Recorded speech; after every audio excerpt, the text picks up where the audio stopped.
There we go. All right, do you have a screen share bar in the middle of your screen, or do you just see the frog? Yeah, we see time for change. I'm leaving and a frog. Good, awesome. All right. So the topic of the Great Resignation is a fascination for a lot of people, simply because it makes no sense for people to leave right now. But the numbers in the States are absolutely astounding. It hasn't completely hit Canadian ground to that extent yet, but according to some research, it's coming. So here's what we're going to do. In 30 minutes, we're going to have a look about what we know about the Great Attrition or the Great Resignation. And then what we know about why it is happening. And then lastly, but most importantly, what we can do to keep and attract talent, because that's what keeps our businesses running. So first of all, I would just like to know from everybody, how has your team been affected in the past 2 years? What's been happening in your lives? I hired a person, and they were upfront with me that they were moving to Toronto. And initially, I wouldn't have even considered that, but I did, and it seems to work. Okay, so you hired somebody who's immediately moved to. Yeah, they moved about 4 months after they started with me, and normally I wouldn't have considered that, but it actually seemed to work. She's been with me 1.5 years now. Oh, that's great. Awesome. My paralegal has been working sort of on a modified schedule. So she's both in and out of the office. There's been some challenges. She's got 2 little kids, and then with the schools being closed and with COVID and everything like that. So it's been a little bit of a hit and miss. She comes in, tries to come in every day, but she's only here till about 2:30 or so usually. And so there's a lot of things that, have to wait till the following day. I bought her a computer and a home setup, so she's able to do some work from home as well.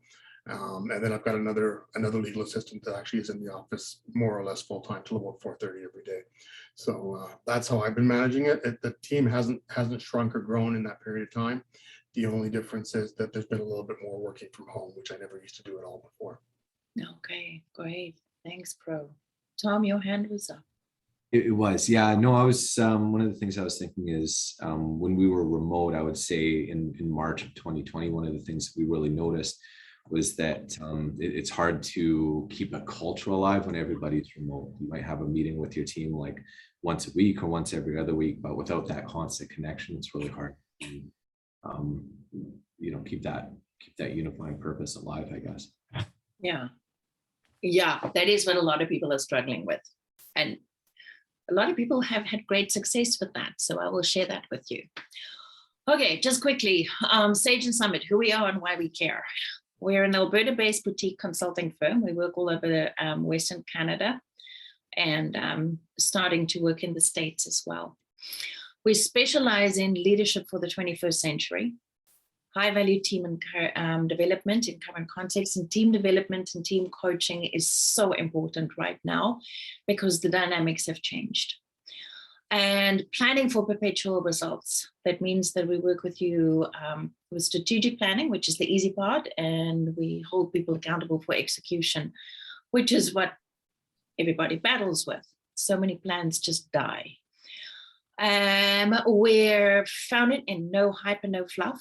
All our work is evidence-based and science-backed with better practices and tools. And we are always learning and developing and part of research groups to stay ahead of the curve of what's happening in leadership, teams, and strategy. And lastly, we are always committed to our clients' success. That's why we exist. Great Resignation.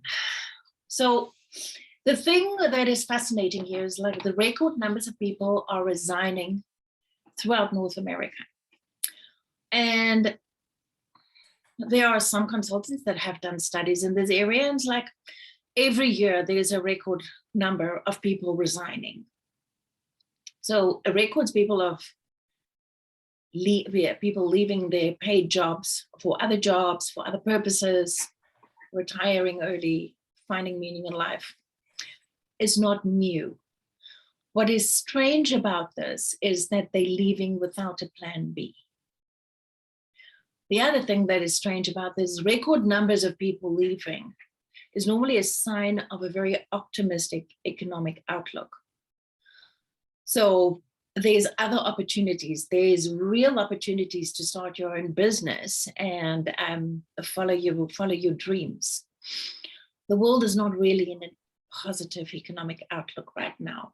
We have unprecedented inflation, and things are just not sure. We don't know where this is going to land in the end. We don't know what the aftermath of all the debt all the governments have incurred to support their populations are going to lead us. So there's nothing sure here.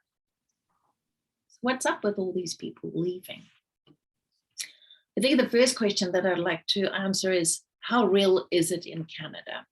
We did not have 4.5 million people quitting in November, or 6.9 million as in the States. We might have more jobs. It's equally difficult for people to find talent at the moment. Everybody is battling for talent. So in the States is 1.5 open jobs per person, per unemployed person, and they're not filling it either. What's happening here? Interesting research from Robert Half. 28% of workers are planning to move in the next 6 months. And the reasons are fairly standard. Salaries and wages, they feel unappreciated or underutilized. But the new one is they want to work remotely. They don't want to go into the office anymore. And some of them are going to quit because they have a job lined up, because it's a buyer's market in terms of employment at the moment. Who are these people that are leaving? More likely to be people under 55, and more likely to be people with a tenure at your company with less than 10 years. 60% of professionals want to work remote. Actually, the statistic by somebody else is 63% of knowledge workers work hybrid currently and have no plans of working in any other way. They go to the office maybe 2 to 3 days a week, maximum. So what do we do with this? The shakeup is, the world is mourning. It's, to a certain extent, if you think about what's happened the past 3 years, it's a little bit like an asteroid in the form of a tiny virus hit the Earth and shook it out of its orbit. The whole of humanity is out of orbit right now, not just North America. And I'm going to read this to you straight off the slide because he puts it so eloquently. The loss of normalcy, which is now a new word, by the way, it's a real word. The fear of economic toll, the loss of connection, this is hitting us and we're grieving collectively. The whole entire world is in a state of grief in some way, shape, or form. We're not used to this kind of collective grief in the air. For those of us who have friends and family all over the world, it's very seldom that we can speak to our friends in Australia and it's like, oh, so how's your lockdown going?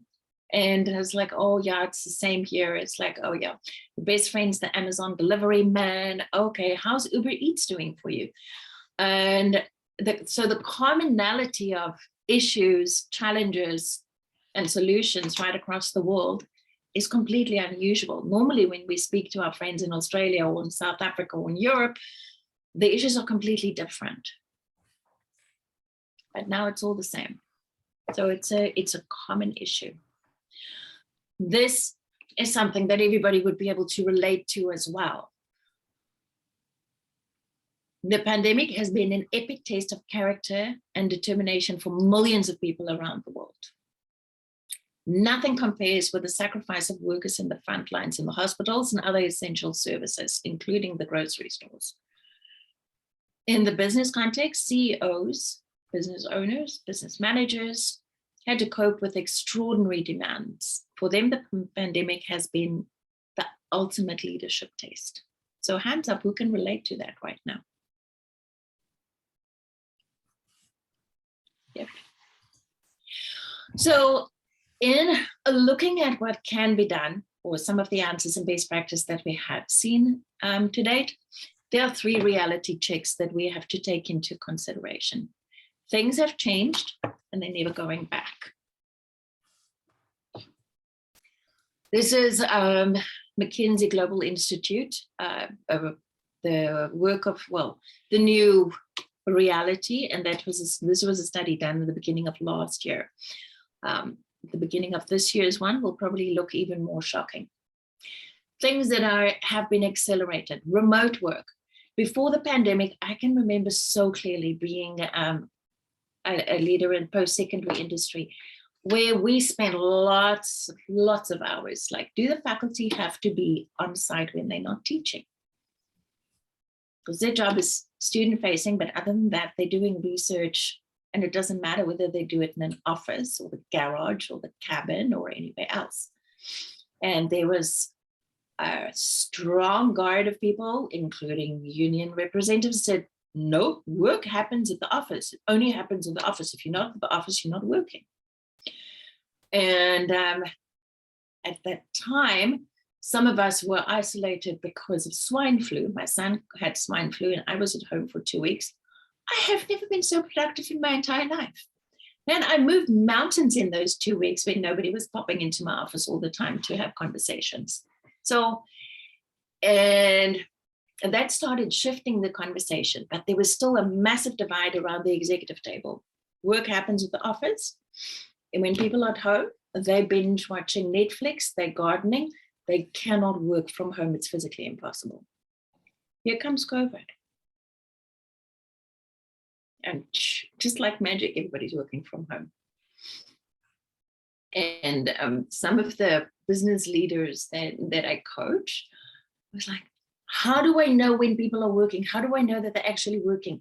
I need a program so that I can give them laptops and I can monitor their screen time and see what they're doing on screen. It's like, wow, that's like, really, are you still getting the results that you used to getting? Is things still happening? Yeah. And so that is still a major issue for people. But none of them have closed their businesses because of zero production. Digitization and automation. Things have picked up in digitization world. Microsoft 365 has taken the world by storm, and a lot of people are rolling it out. It really changes the way people work, people interact, people relate to each other and share documents. What else has changed? With everybody working from home, people had time to think about the meaning of life, the meaning of business, the meaning of work, the way I can work. What is important? Who has not had moments the past 2 years where you're thinking what's really important in life?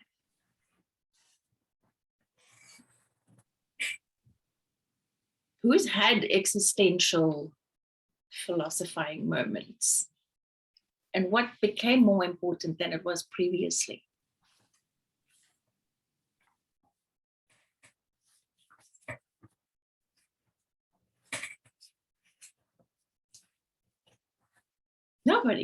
Nobody's sharing. You guys haven't had enough coffee yet, have you? That's the thing with online meetings. So you might not have had enough coffee to have this conversation. So all the employees and the business owners, like, do I still like my boss? Is my boss really the person that I want in my life for the rest of my life? How reliable is my childcare? Do I like the people that I work with, that I share 8 hours a day with in that office? Do I want to spend time with them? Do they add value to my life? Do they detract value to my life? What is the best way for me to balance life and work? How much do I miss my colleagues really? A lot of people miss their colleagues a lot. I mean, I had one client who had an employee that had a prescription from her physician that she had to be in the office most of the time. But she was the only person in the office, so obviously her home did not do it for her. Other things that have become important to people is, do I really want to make the effort to climb the corporate ladder? Does it really matter to me that much? Why am I quite happy being a mid-manager with a mid-level commitment and a mid-level salary, so that I can balance my life? And the last reality check is employers. I see this more with large employers than mid-sized and smaller employers, but a lot of them are asking, do I really need this much real estate? The other question is, can I trust that people will be doing their work at home? How will automation and robotics help the business? How do I survive? What opportunities are there? The world's changed. How can I capitalize on that? And then a question on a lot of people's minds at the moment, do I mandate the vaccine or not? How do I get people back in the office? What are my obligations in providing a safe workplace for everybody? And does that mean that everybody has to be vaccinated or a mask up or suit up, or I don't know. Tough questions, really tough questions. Anybody in this crowd have a trucking business?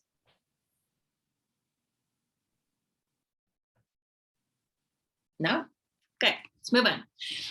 The bottom line is, I do not have all the answers. There are a lot more questions than there are answers right now. This is a first for everybody, but I will share a couple of things with you that we know. And it's, a lot of it is going back to basics. There's not much new here. So I'm going to stop here. Are there any questions on the floor so far? No? Okay, good. In your business, 3 things that has always been there and is more there right now than ever to attract and keep talent. Are you the leader that other people want to follow? Is your company culture a people magnet? Now, if you've never paid attention to company culture, it's like your brand. It's just a little bit bigger than brand. Your company has a culture. If you're deliberate about it, you will know what it is. If you're not deliberate about it, it might surprise you. But every company has a culture. It also has subcultures. And is your company infrastructure, and I'm not talking the nuts and bolts here, it's the subtle infrastructure, the springboard of your company, built for flexibility and adaptability. This might be new for a lot of people. So, are you the leader that other people want to follow? So if you look in the mirror about who you are as a leader, what you do as a leader, and what you spread out to other people as a leader, would you want to follow you?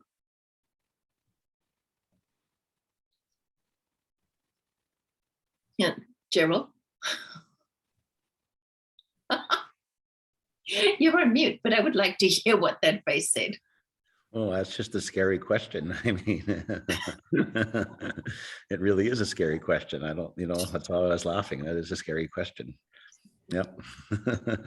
It's tough to be what I would say my biggest challenge has been to stay motivated, to stay enthusiastic. And because I believe people follow someone who's enthusiastic and believes in what they're doing. And in what's been going on in the last couple of years, that to me is the hardest challenge, is to actually keep that motivation and keep that enthusiasm high. So yeah, that's why I was smiling about that. Did you listen to Darren Daly there yesterday, Gerald?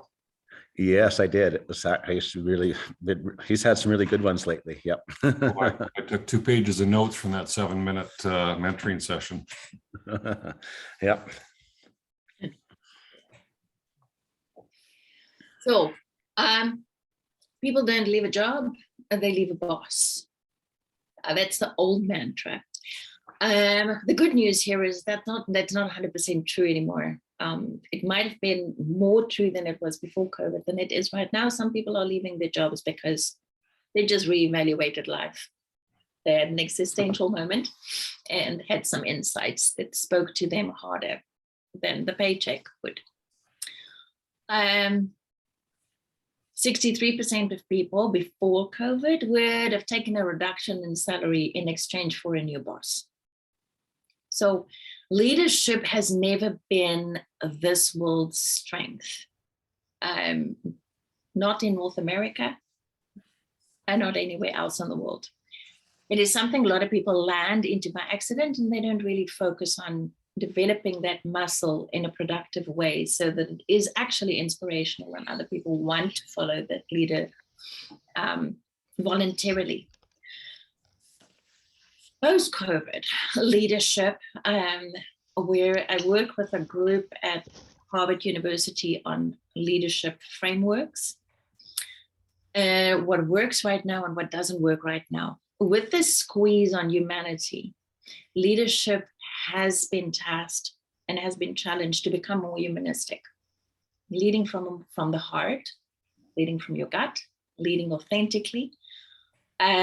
So all the leadership frameworks that we had previously, like command leadership, dictatorial leadership, boss leadership, people management, is kind of not working that well anymore because people don't care that much about you and your orders. That's simply just it. I mean, command and control works if the building's on fire.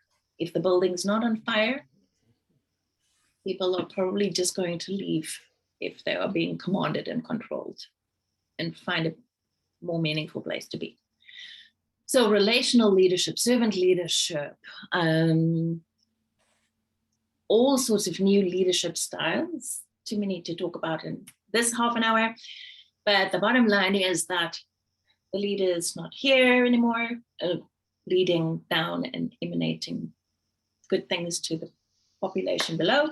The leadership is at the bottom, supporting, encouraging, and inspiring people to do their best. So leaders support other people rather than tell people what to do. Strangely, wonderfully enough, it still is there a large manufacturing plant in the northeastern side of Edmonton. I did a visit with them before the pandemic, and the CEO,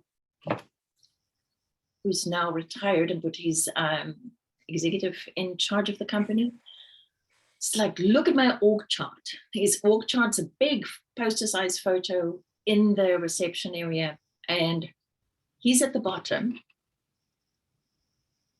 because he's there to support and inspire his executive, who supports and inspires middle management, who supports and inspires everybody who is customer facing. And the customer facing, the people on the ground making stuff and serving customers, are at the top of the organization. And generally, you don't see that in manufacturing. But yeah, that was an enlightening moment for me. And if everybody could have that perspective on leadership, we'd be doing well and attracting talent a lot better. The next, are there any questions here? Your company culture. Your company culture is that mysterious, ethereal element in the company that dictates the way things are done.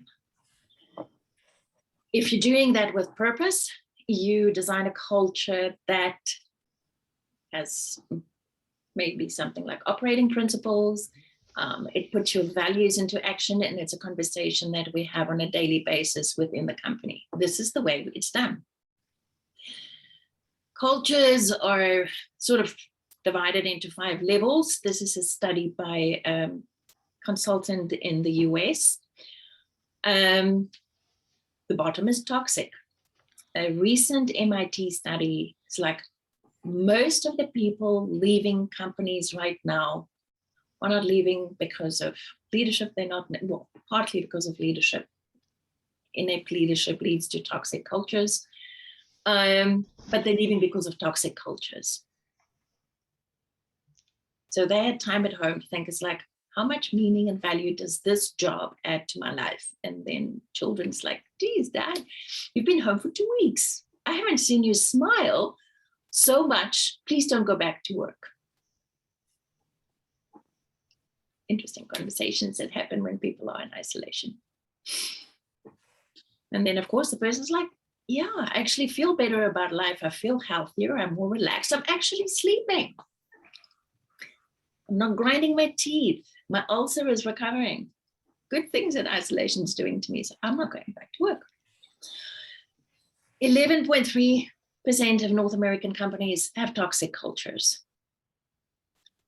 54.5% have deficient cultures. 22.75% have common cultures. So the bottom 3 are not productive cultures, not places where people thrive, grow, excel, want to be, would voluntarily be if it wasn't for a miscellaneous paycheck. The top 2 are places where people really want to be. They're known for good cultures. They're known for places where people want to be, where people grow, where they're inspired. Interesting study that was also done by that MIT study that looked at why people are leaving. Like certain industries are more prone to toxic cultures than others and have greater attrition. Airlines. Delta has more attrition than Northwest or Southwest Airlines. Southwest Airlines is apparently a place with an amazing culture. Can't say I have flown Southwest ever in my life, but I would definitely make a point of it once we can fly around again.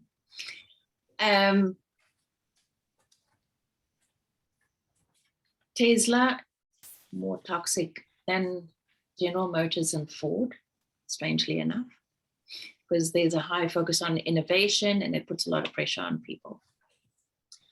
I think Uber was one of the places where people don't really want to work anymore, although they have improved tremendously.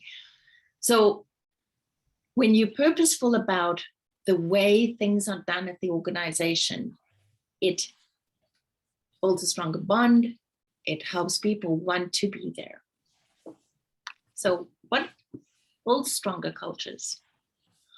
These are all business fundamentals.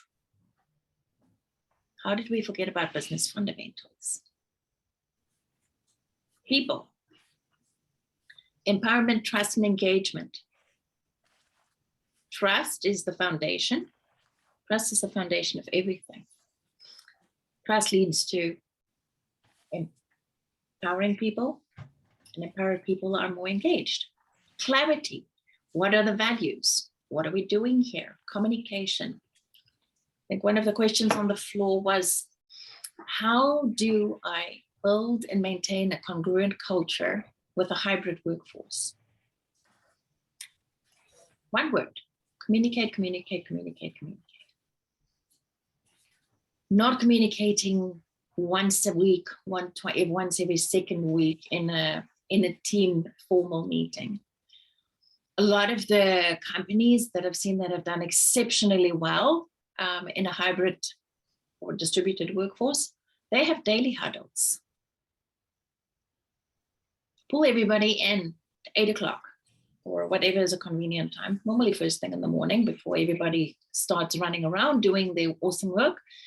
It's like, what's up? What did we achieve yesterday? What was good? have positive conversations. Okay, and what rocks are we going to move today? What support do you need to be able to do that? Daily huddles. Daily huddles happen in micro teams or in macro teams. Weekly ask me anythings. This is a brave move for most leaders. Have a meeting with your team on Zoom. Just simply an informal meeting. Invite everybody with a beer or whatever. And the poison of choice is, it's like, okay, for the next hour, we're going to visit and you can ask me anything. Absolutely anything. Floor's open. There are no boundaries in this meeting. So another great practice that I've seen with a smaller entrepreneur is he works with artists all over the province. He sends out a newsletter every Sunday night. Newsletter confirms the strategic fundamentals. Why are we in business? What's our purpose? What are we going to do this week? What has happened? What great things are coming? And people read this newsletter and they feel connected starting Monday morning. It's like, oh, yes, now I remember this is why we're doing this. We love this work. He also has Ask Me Anythings and regular huddles. Daily huddles is not working with a schedule, but regular huddles. So it's communicate. That is probably in a hybrid team the most important thing. Execution, collaboration, productivity, and accountability. Holding people accountable for the results. People don't feel good about having stuff being delegated to them and then they're off and they're doing stuff and it's like, I don't know whether I did it right. There's no closure. Accountability is closing the loop. In the 5 behaviors of a team, which is a workshop that we do quite regularly, we probably do about 2 a month at the moment. Accountability, well, it starts with trust at the bottom. Communication, but communication to the point of having constructive conflict. Who likes having conflict in the office? You gotta have conflict in the office. It's important to have it because it's gonna happen, doesn't matter what, as long as you can do it productively, right? And then commit, account, and results. Accountability is very important. And process. Now we're going to talk about process in the next slide is like your company infrastructure being adaptable and flexible. Continuous learning, continuous improvement, and adaptability. Things are not static. Nothing is ever static. We've got to be able to change, adapt, and move things around. So agile is a new buzzword. We try not to use buzzwords that often, but here we go. Agile. Any questions so far? Questions, comments? I have one question, Mardere. Yes. And that is, I guess, an implementation question, which would be how do you move your company from a common culture, from a lower culture, into those more advanced or elite cultures? Or is it just a matter of developing that trust and communication and so on? There's a couple of things there. The first one is to determine what would you like your culture to be like? If you had to tell a story about this is what it's like to work here. And then to find out what your culture really is, to find out how is it to work here? What are other people saying? And find out what the gap is. And then infiltrating it like a fragrant gas into the office with talking about values. If we value integrity, what is integrity? Everybody values integrity. It just means different things to different people. What does it mean in our context? How do we live it? How do we do it?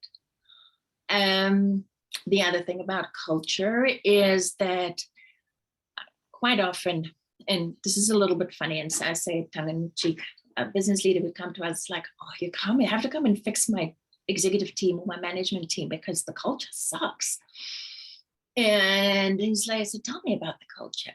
It's like, how did you create this culture? And the leader is just like, what do you mean, how did I create this culture? It's the people. But a culture is a reflection, it's a look in the mirror about how you are running the company.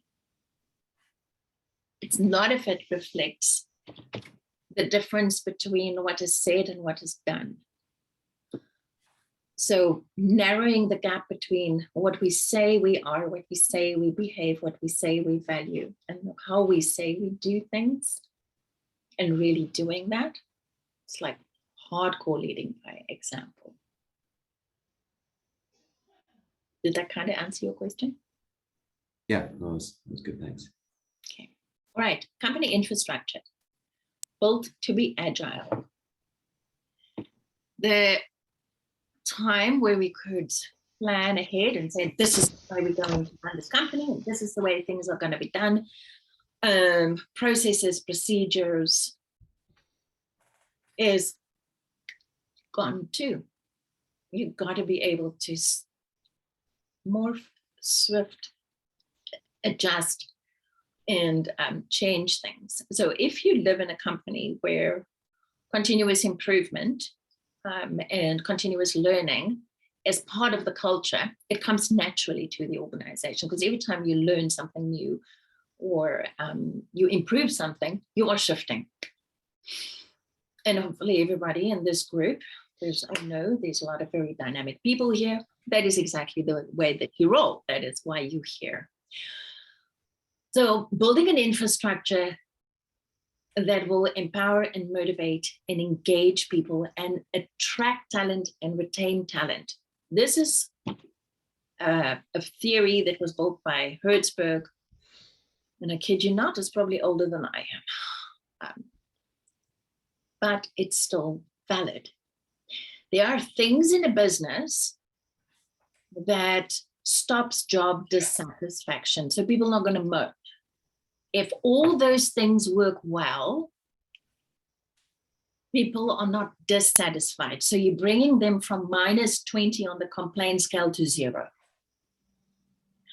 But it does not give them warm and fuzzies, and it does not excite them. So it's like, it's basic stuff, flushing loos and toilet paper and soap. It's in that category. So the other things that are in that category are, well, obviously working conditions, sanitary working conditions, safe working conditions, doors and windows that work, a roof that doesn't leak. If it's aesthetically pleasing, that was also in there.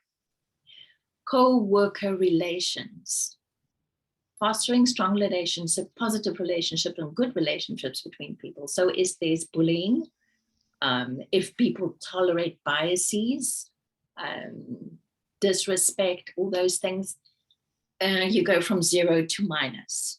If you do not tolerate any of that stuff, you go from - to 0. It's still not up here. So those are basic things, and they've been basic forever.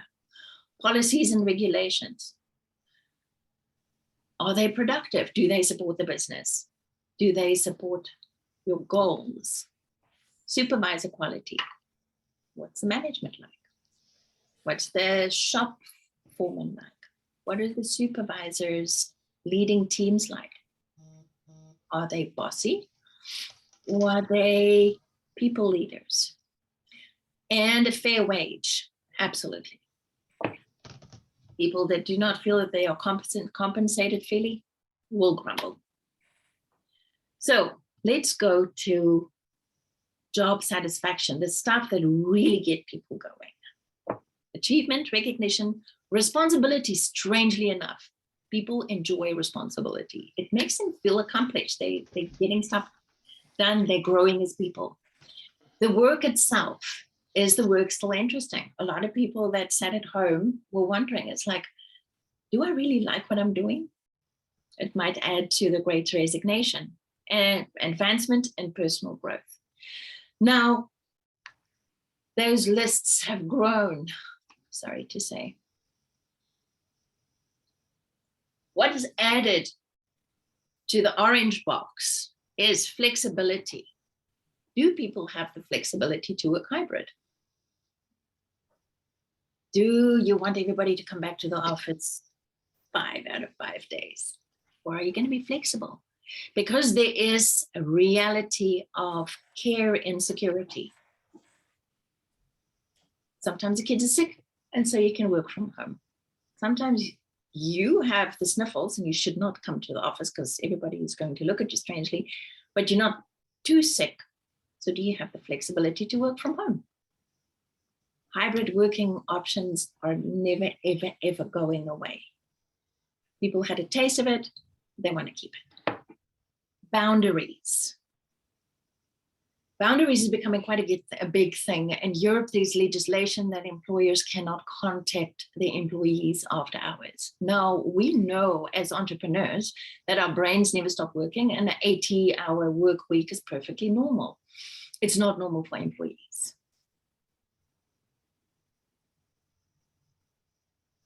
So if you have an idea, 10 o'clock on a Sunday morning, and you email it out to your employees, you're actually causing them stress, annoyance, and you've crossed a boundary. Unless you've made it very clear, it's like, I have to send the email while it's fresh in my brain, but you only have to respond to it 8:30 on Monday morning. You can ignore me until then. And so that legislation will probably eventually pop up in North America as well.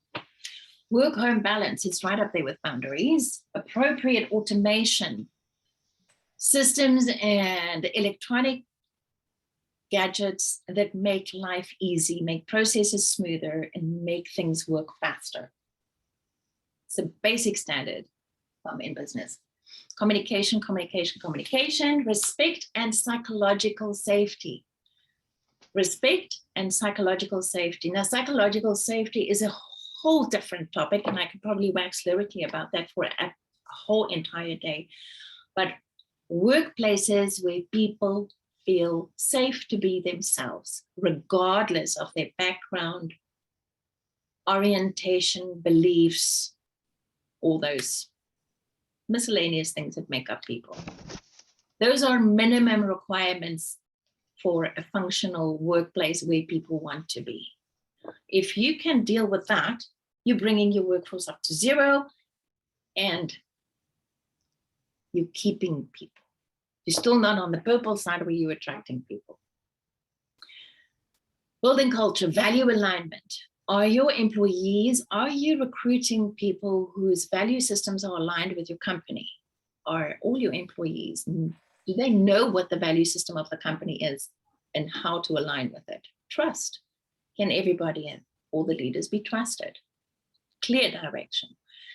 It is quite strange how often we work with a company and it's like, do people know what they're doing? Yeah, of course they do. And then you ask the executive team, it's like, what's the purpose? Where are we going? It's like, I don't know, we just do what the boss tells us to do. That's not clear direction. Clear purpose, a higher purpose, a reason to exist, belonging, commitment. And not everybody wants to climb the ladder. They want lateral growth options. They want options to be able to specialize. In conclusion, the world's in shock. We've been rocked out of our comfort zones. It's never, ever, ever going back to what it was before. And it's time to focus on what we can learn, what we have learned, and how to grow forward. And instead of focusing on the Great Resignation, let's focus on why people are staying in your companies and build on that.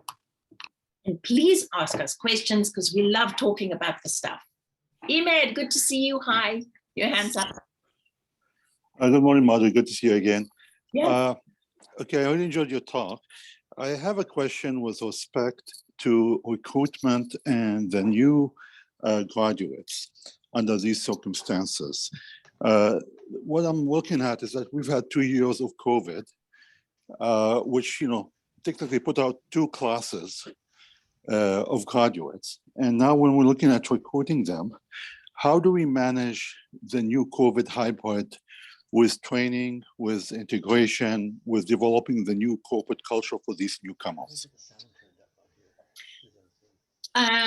You're focusing on a very strong onboarding process.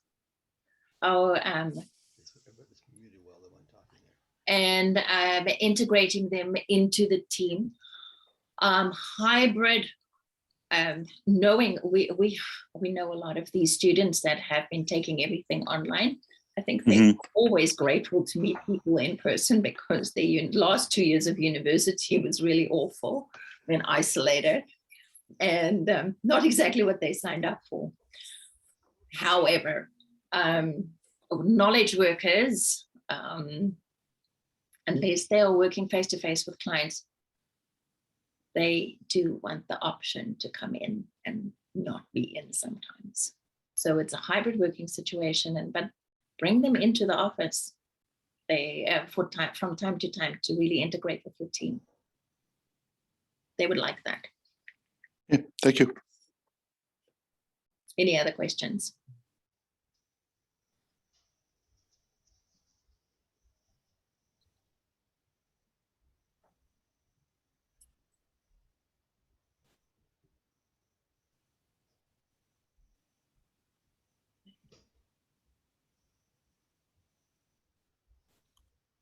We're a quiet group today, aren't we? Very quiet group.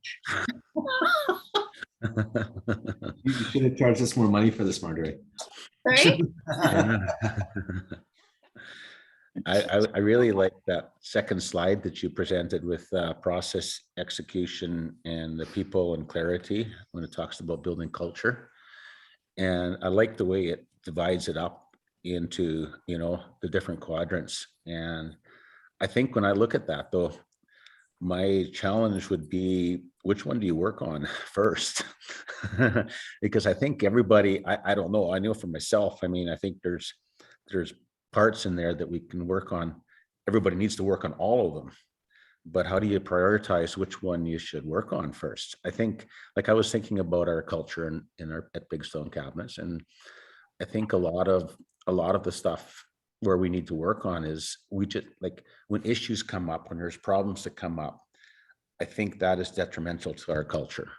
And we're working hard on fixing processes, and we're working hard on a lot of different things, but I don't know, and I know Monica and Jeff are with us on here, and they might want to put something into this as well. But what are your thoughts on that?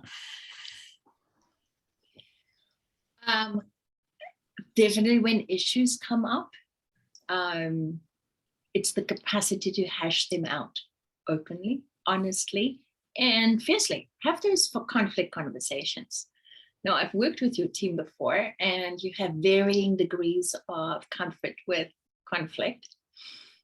And but there are lots of tools that you can put into your meetings that make people more comfortable with conflict. And conflict is not like all-out war. It's just varying and varied opinions. It's like, this is the problem. I think that is the solution. And then the other's like, however, did you see that? And did you think about? And then people's like, oh my goodness, we're differing in opinion, is war, but there isn't. We have to hash this out until we can come up with a better solution. It's like polishing diamonds, some ideas. And for an executive team to be able to have that productive conflict, hash it out,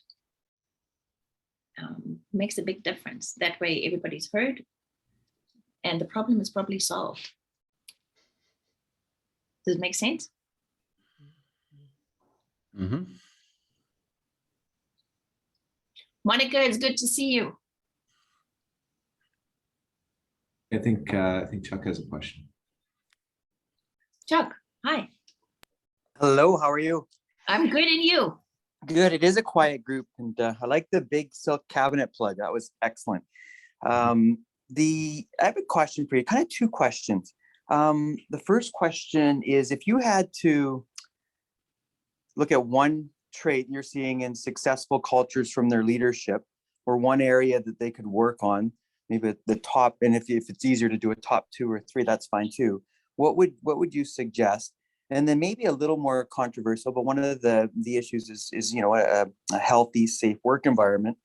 What would your opinion be, or your thoughts on companies that you've seen that have been successful as it relates to and mandate? the companies to provide that environment, because it's one thing that you don't really know is what's someone's comfort level with someone that's unvaccinated in the office when there's no corporate policy either way. So those would be two questions, and I thought I should interject so Tom lets me come back. So there's some questions for you. Thank you. Oh, those are tough questions. On the vaccination issue, I have seen varied things.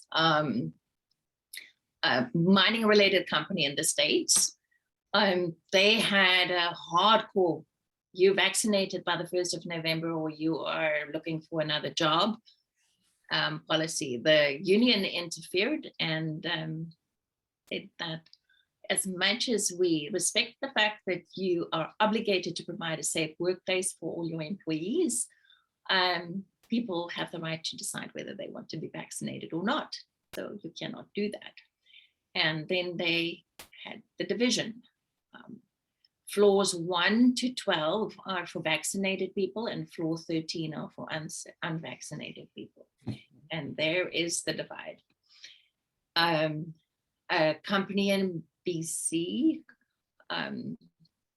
small company, 7 employees, mandated for everybody to come back.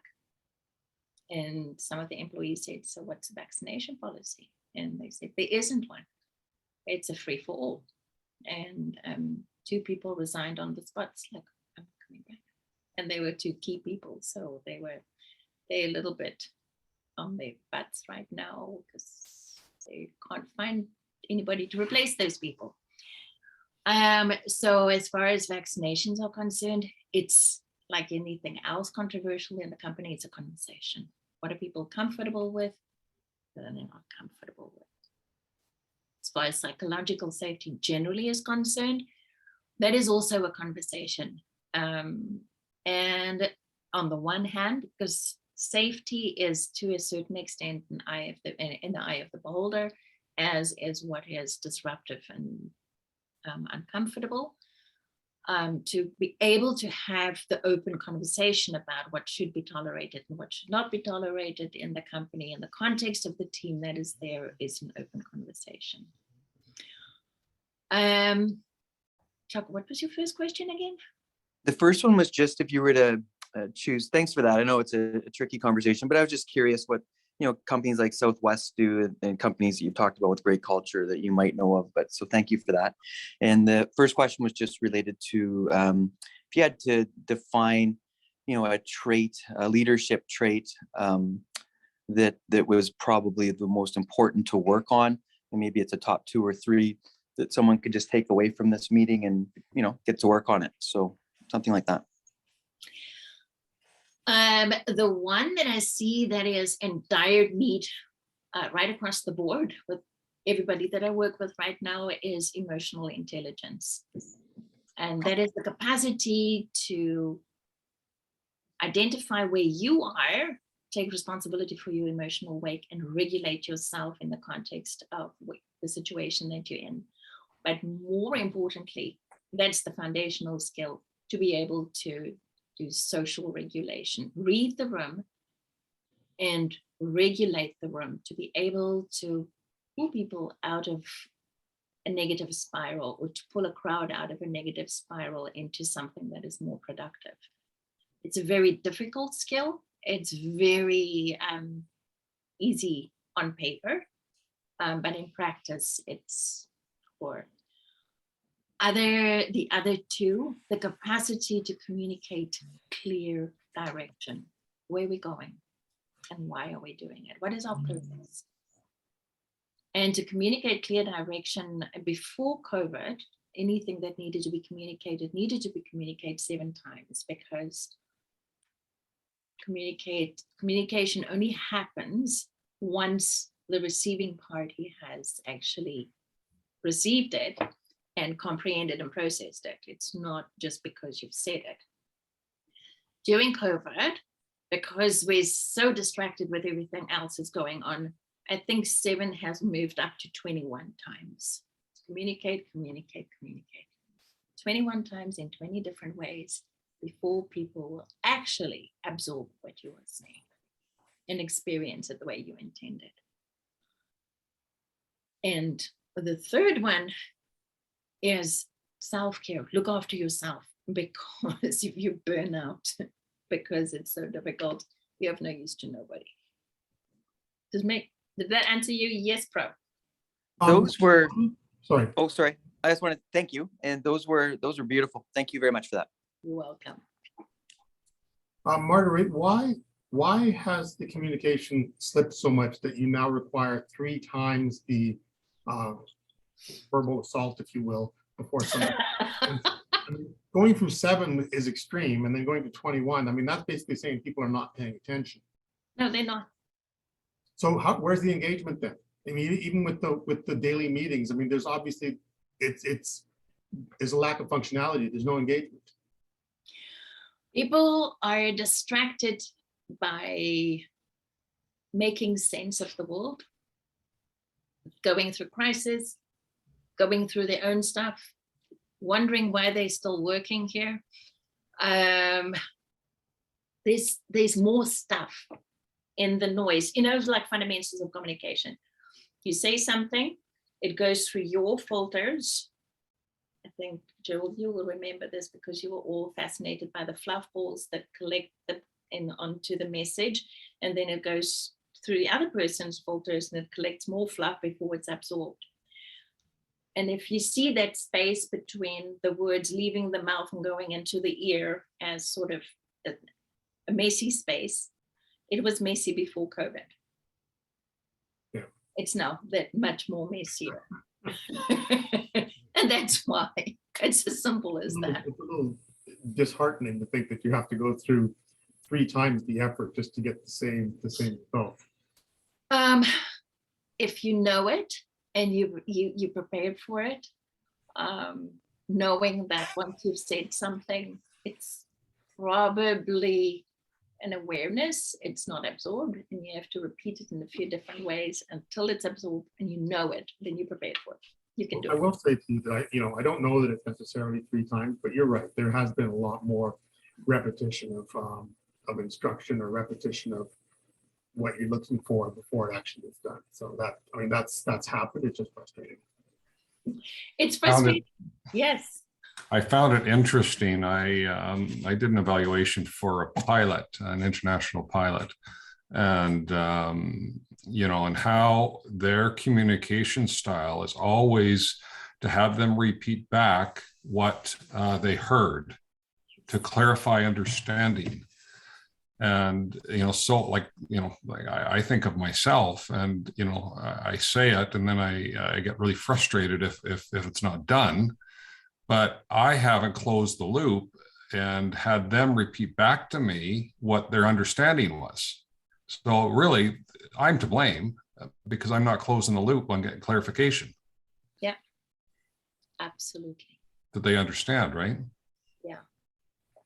Active listening and active communication. Thank you for that. Yes, go ahead, Tom. Yeah, thanks for the presentation, Mardere. I really enjoyed it. Sorry, go ahead, Joe. Yes, I was just going to say exactly the same thing, and I'm sure that everybody's online here can totally feel free to contact you directly. I doubt that you're going to turn them down. If I know No, I anything. would never. If you have more questions, so you want to bounce more stuff off us, please contact us. We love talking about the stuff, and just, yeah. I really do appreciate that, and thank you so much. And it's 8:30 now, so I think we should probably wrap it up. And by all means, do contact Mardere or Eric, I believe there, if you have any questions or want to talk further. And if you need their contact, get a hold of us. We can get you in touch or contact them directly. So thank you guys all very much for attending today. We really appreciate it. Thanks, Marguerite. Good seeing all of you. Right. Thank you. Presentation. Thank you. Thank you.